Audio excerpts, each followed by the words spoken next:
Əziz dostlar, sizin üçün möhtəşəm xəbərimiz var. Tezliklə yazılı tariximizin rəngarəng və maraqlı dünyasına səyahət edəcəyik. Amma bunu tək etməyəcəyik. Keçmişin qəhrəmanları bizimlə olacaq.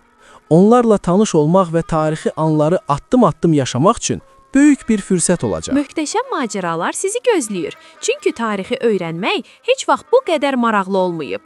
Animasiya filmləri sizə hər bir tarixi anı, yeni məlumatlar kəşf etməyi və heyrətamiz sirləri açmağa kömək edəcək. Hər animasiya bir dərs olacaq. Hər dərs bir nağıl olacaq. Hazır olun, həyəcanlı animasiyalar sizi sehirli bir dünyaya aparacaq. Gəlin keçmişimizi öyrənək və gələcəyimiz üçün bilik qazanaq. Hazırsınız? Biri vardı, biri yoxdu.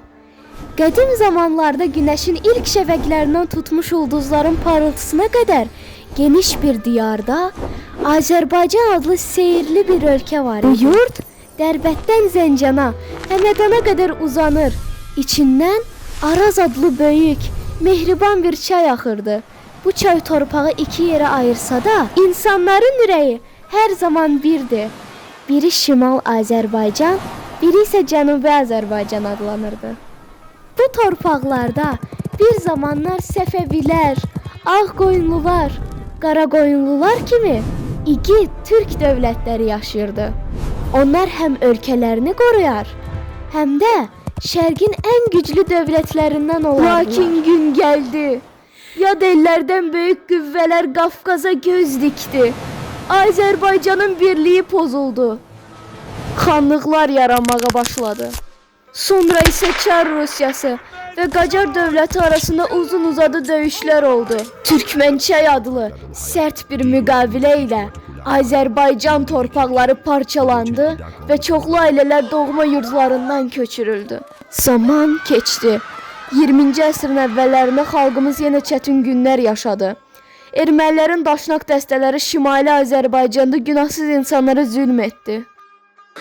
1918-ci ilin mayında isə Azərbaycan qəhrəmanları bir araya gələrək Azərbaycan Xalq Cümhuriyyətini qurdu. Bu, Şərqin ilk demokratik respublikası idi. Lakin bu xoşbəxtlik uzun sürmədi. 1920-ci ildə Bolşeviklər gəldi. Cümhuriyyət süqut etdi. Azərbaycan SSR quruldu və onun bəzi torpaqları başqalarına verildi. Az sonra minlərlə Azərbaycanlı doğma evlərindən deportasiya edildi. Daha sonra ermənilər yenidən Qarabağa sahib olmaq üçün məkirli planlar qurdu.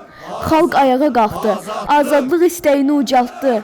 Lakin 1990-cı ilin qanlı yanvar gecəsi Bakıda günahsız insanlar qətlə yetirildi. Amma xalq bu qorxunc gecədən daha da güclü çıxdı. 1991-ci ildə Azərbaycan yenidən müstəqilliyini elan etdi. Amma Qarabağda düşmən hücumları dayanmadı.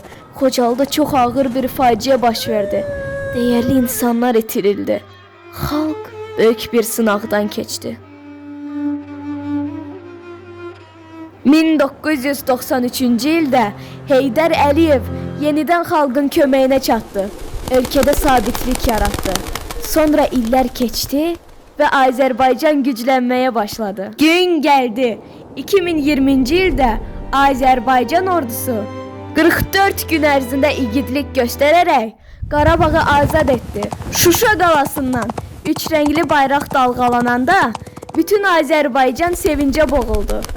Sonra isə işğal altında qalan digər torpaqlarda bir-bir geri qaytarıldı. 2023-cü ildə isə separatçı qruplar son dəfə təxribat etməyə çalışdılar. Amma Azərbaycan güclü idi. Qısa bir əməliyyatla torpaqlar tam azad edildi. Bugün Qarabağda yenidən həyat başlayır. Ağıllı kəndlər, ağıllı şəhərlər salınır. İnsanlar öz doğma yurtlarına qayıdır. Və beləcə bu qədim diyar Azərbaycan torpaqları yenə öz nağılındakı kimi azad, güclü və sülh dolu bir yurt olaraq yaşayır.